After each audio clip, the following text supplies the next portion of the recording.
ನಮ್ಮ ನೋವನ್ನು ಏನು ನಾವಿಲ್ಲಿ ಮಾಧ್ಯಮದ ಮೂಲಕ ಹಂಚ್ಕೊಂಡಿದ್ವಿ, ಈಗಾಗಲೇ ಅದು ಅಧಿಕಾರಿಗಳ ಕಿವಿಗೆ ತಲುಪಿದೆ, ಸರ್ಕಾರಕ್ಕೆ ತಲುಪಿದೆ. ಇವತ್ತು ಅವರು ಬಂದು ನಮ್ಮ ಜೊತೆಲಿ ಮಾತುಕತೆ ಆಡ್ತಾರಂದ್ರೆ ಬಿಸಿ ತಟ್ಟಿದೆ ಅಂತಾನೆ ಅರ್ಥ. ನಿಮ್ಮ ಹೋರಾಟ ಫಲದಾಯಕ ಆಗೇ ಆಗುತ್ತೆ. ಇನ್ನೊಂದು ಮೆಸೇಜ್ ಇದೆ, 28, 29 ನಿನ್ನೆ ನಾವು ಹೇಳಿದ್ದು 29, 30, 1, 2, 3 ಆ ಎಲ್ಲ ಮೆಸೇಜ್ಗಳು ಹೋಗಿದೆ. ಈಗ ಪಾಲಕರು ಆತಂಕದಲ್ಲಿದ್ದಾರೆ. 29ನೇ ತಾರೀಕು ಶಾಲೆ ಆರಂಭ ಆಗ್ತಾ ಇದೆ. ಶಿಕ್ಷಕರೆಲ್ಲರೂ ಬೆಂಗಳೂರಲ್ಲಿ ತಮ್ಮ ಒಂದು ಭವಿಷ್ಯಕ್ಕೆ ಹೋರಾಟ ಮಾಡ್ತಾ ಇದ್ದಾರೆ. ನಮ್ಮ ಮಕ್ಕಳ ಪರಿಸ್ಥಿತಿ ಏನು?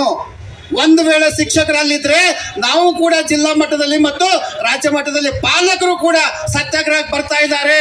ದಯವಿಟ್ಟು ತಾವು ಅರ್ಥ ಮಾಡ್ಕೊಳ್ಳಿ. ಯಾರು ಇಲ್ಲಿಂದ ಆ ಕಡೆ ಈ ಕಡೆ ಹೋಗದೆ ಬೇಕೇ ಬೇಕು.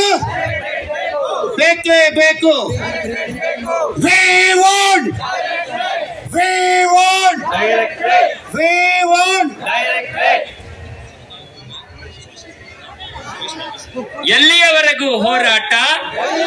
ಚಿಕ್ಕನಾಯಕನಹಳ್ಳಿಯ ಹೋರಾಟ ಶ್ರೀ ಸುರೇಶ್ ಬಾಬು ಸರ್ ಅವರು ವೇದಿಕೆಗೆ ಆಗಮಿಸ್ತಾ ಇದ್ದಾರೆ.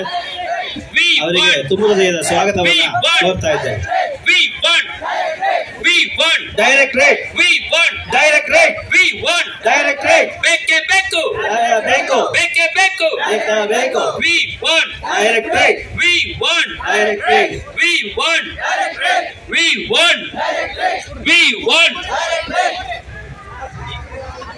ಈಗ ನಮ್ಮ ಸಂವಿಧಾನಾತ್ಮಕ ಸತ್ಯಾಗ್ರಹದ ನಿಮಿತ್ತ ನಮ್ಮನ್ನು ಬೆಂಬಲಿಸುವುದಕ್ಕೋಸ್ಕರ ಚಿಕ್ಕನಾಯಕನಹಳ್ಳಿಯ ಜನಪ್ರಿಯ ಶಾಸಕರಾಗಿರ್ತಕ್ಕಂತಹ ಜೆಡಿಎಸ್ನ CLP ನಾಯಕರಾಗಿರ್ತಕ್ಕಂತಹ ಸುರೇಶ್ ಬಾಬು ಸರ್ ಅವರು ಆಗಮಿಸಿದರೆ ಅವರಿಗೆ ವಸತಿ ಶಾಲಾ ನೌಕರರ ಎಲ್ಲ ನೌಕರರ ಪರವಾಗಿ ಸ್ವಾಗತವನ್ನು ಕೋರ್ತಾ ಇದ್ದೇವೆ ಸರ್. ಈಗ ಇನ್ನಷ್ಟು ಮಾಹಿತಿಯನ್ನ ನಮ್ಮ ರಾಜ್ಯ ಸಂಘಟನಾ ಕಾರ್ಯದರ್ಶಿಗಳು ಮಾತನಾಡ್ತಾರೆ. ತದಾದ ನಂತರದಲ್ಲಿ ನಾವು ಗಣ್ಯರನ್ನ ವೇದಿಕೆಗೆ ಕರೆದು ಮಾತನಾಡಿಸ್ತಾ ಇದ್ದೇವೆ. ವೇದಿಕೆಯ ಮೇಲೆ ಆಸೀನರಾಗಿರ್ತಕ್ಕಂಥ ಎಲ್ಲ ಗಣ್ಯರೇ, ನಮ್ಮ ಜಿಲ್ಲಾ ಪದಾಧಿಕಾರಿಗಳೇ, ರಾಜ್ಯ ಪದಾಧಿಕಾರಿಗಳೇ, ಒಂದೇ ಮಾತಿನಲ್ಲಿ ಹೇಳೋದಾದರೆ ನಮ್ಮ ಕ್ರೈಸ್ ಫ್ಯಾಮಿಲಿ ಸದಸ್ಯರೇ ಅಂತ ಹೇಳಕ್ಕೆ ಇಷ್ಟಪಡ್ತೀವಿ. ಯಾಕಂದರೆ ನಾವಿಲ್ಲೆಲ್ಲ ಬಂದಿದ್ದೀವಿ ಅಂದರೆ ಒಂದು ಬಾಂಡೇಜ್ ಇರೋದ್ರಿಂದ ನಾವೆಲ್ಲ ಇಲ್ಲಿ ಬಂದಿರೋದು. ನೀವು ಎಲ್ಲರೂ ಬೇರೆ ಬೇರೆ ಕಡೆಯಿಂದ ಇದ್ದೀವಿ, ಇಲ್ಲೆಲ್ಲ ಒಂದು ಕಡೆ ಸಂಘಟಿತರಾಗಿದ್ದೇವೆ. ಯಾಕೆ ಅಂದರೆ ನಮಗೆ ಆಗ್ತಕ್ಕಂಥ ಅನ್ಯಾಯಕ್ಕೆ ವಿರುದ್ಧ ಹೋರಾಟ ಮಾಡೋದಕ್ಕೆ. ನಾವು ಗಾಂಧೀಜಿ ಒಂದು ಕಡೆ ಹೇಳ್ತಾರೆ, if we don't ask we won't get. ನಾವು ಕೇಳದೇ ಇದ್ರೆ ಏನನ್ನೂ ಪಡೆಯೋಕ್ಕೆ ಸಾಧ್ಯ ಇಲ್ಲ. ಏನೇ ಪಡೆದ್ರು ಹೋರಾಟದ ಮೂಲಕ ಪಡಿಬೇಕಾಗ್ತಾ ಇದೆ ಈ ಒಂದು ಪ್ರಜಾಪ್ರಭುತ್ವ ವ್ಯವಸ್ಥೆಯಲ್ಲಿ. ಹಾಗಾದ್ರೆ ನಿಜವಾದ ಮೀಡಿಯಾ ಯಾರು? ನೀವು ನೋಡ್ತಾ ಇದ್ದೀವಿ ಆ ಚಾನಲ್ ಈ ಚಾನಲ್, ಅವ್ರು ಬರ್ತಾರೆ ಇವ್ರು ಬರ್ತಾರೆ ಅಂತೇಳಿ. ನಾನು ಒಂದು ಮನವಿಯನ್ನು ನಿಮ್ಮೆಲ್ಲರಿಗೂ ಓಪನ್ ಆಗಿ ಮಾಡೋದಕ್ಕೆ ಇಷ್ಟಪಡ್ತೇನೆ. ಈಗೆಲ್ಲ ಏನು ನೀವೆಲ್ಲ ಫೋಟೋಸ್ ಎಲ್ಲ ತಗೊಂಡಿದ್ದೀರಾ, ಏನೆಲ್ಲ ಪೇಪರ್ಗಳಲ್ಲಿ ಬರ್ತಾ ಇದೆ, ಮಾಹಿತಿಯನ್ನು ಆ ಫೋಟೋಸ್ಗಳನ್ನು ಒಂದು ನಿಮ್ಮ ಸ್ಟೂಡೆಂಟ್ಸ್ ಗ್ರೂಪ್ಗಳನ್ನೆಲ್ಲ ಮಾಡಿರ್ತೀರಾ, ಅದಕ್ಕೂ ಶೇರ್ ಮಾಡಿ. ಯಾಕಂದರೆ ಭಯ ಹುಟ್ಟೋದು ಎಲ್ಲಿಂದ? ಆ ಮಕ್ಕಳಿಗೆ ಆ ಪೋಷಕರಿಗೆ ಸಂದೇಶ ಹೋಗಬೇಕು. ಯಾಕಂದರೆ ನಮಗೆಲ್ಲ ಶಿಕ್ಷಣ ಕೊಡ್ತಕ್ಕಂಥ ಶಿಕ್ಷಕರಿಗೂ ಕೂಡ ಎಷ್ಟೆಲ್ಲ ಸಮಸ್ಯೆಗಳಿದೆ.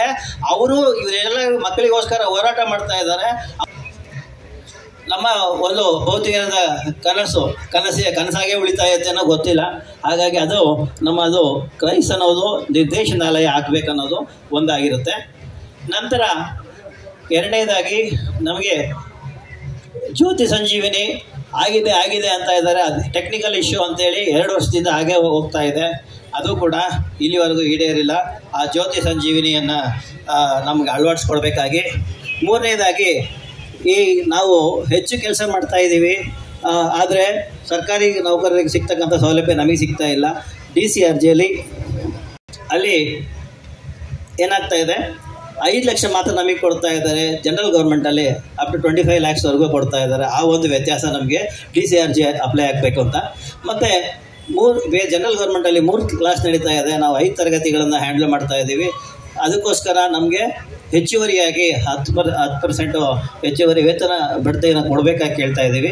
ಮತ್ತು 24/7 ನಾವು ಮಕ್ಕಳಿಗೋಸ್ಕರ ಕೆಲಸ ಮಾಡ್ತಾ ಇರೋದ್ರಿಂದ ಅಲ್ಲೇ ಕ್ವಾರ್ಟರ್ಸಲ್ಲಿ ಉಳ್ಕೊಳ್ಳೋದ್ರಿಂದ ಹೆಚ್ಚಾಗಿ ಏನು ಅಮೌಂಟ್ ಕಟ್ ಮಾಡ್ತಾ ಇದ್ದಾರಲ್ಲ ಅದರಿಂದ ವಿನಾಯಿತಿಯನ್ನು ಕೊಡಬೇಕು ಅಂತ ನಾವು ಈ ಒಂದು 5 ಅಂಶಗಳನ್ನು ಇಟ್ಕೊಂಡು, ಹೇಗೆ ಈಗ ಸರ್ಕಾರ ಪಂಚ ಗ್ಯಾರಂಟಿಗಳನ್ನು ಕೊಟ್ಟಿದೆ ಅದೇ ರೀತಿ ನಾವು ಪಂಚ ಬೇಡಿಕೆ, ಇಲ್ಲಿ ಪಂಚ ಅನ್ನೋದು ಭಾಳ ಇಂಪಾರ್ಟೆಂಟು. ಒಂದ್ಸತಿ ಹೇಳ್ತಾನೆ ಕೃಷ್ಣ, ಇಲ್ಲಿ ಒಂದೇ ಮಾತು ಮುಗಿಸ್ತೀನಿ. ಪಾಂಡವ್ರಿಗೆ ಹೇಳಿದಾಗ ಪಾಂಡವರು ಯಾಕೆ ಗೆದ್ರು ಅಂತ ಕೇಳ್ತಾರೆ. 5 ಬೆರಳುಗಳು ಮುಷ್ಟಿ ಆಗುತ್ತೆ, ಹಾಗಾಗಿ ಪಾಂಡವರು ಗೆದ್ರು. ಕೌರವರು ಎಷ್ಟೇ ಇದ್ರು ಆಗಲಿಲ್ಲ. ಹಾಗಾಗಿ ಈ ಒಂದು ಪಂಚ ಬೇಡಿಕೆಗಳನ್ನು ಇಟ್ಟುಕೊಂಡು ಒಂದು ಹೋರಾಟದ ಒಂದು ಸೂಚನೆಯಾಗಿ ನಾವು ಈ ಒಂದು ಕನಸುಗಳ ಪಂಚ ಬೇಡಿಕೆಗಳನ್ನು ಇಟ್ಟು ನಾವು ಹೋರಾಟವನ್ನು ಯಶಸ್ವಿ ಮಾಡೋಣ ಅಂತ ಹೇಳ್ಕೊಳ್ತಾ, ನಂತರ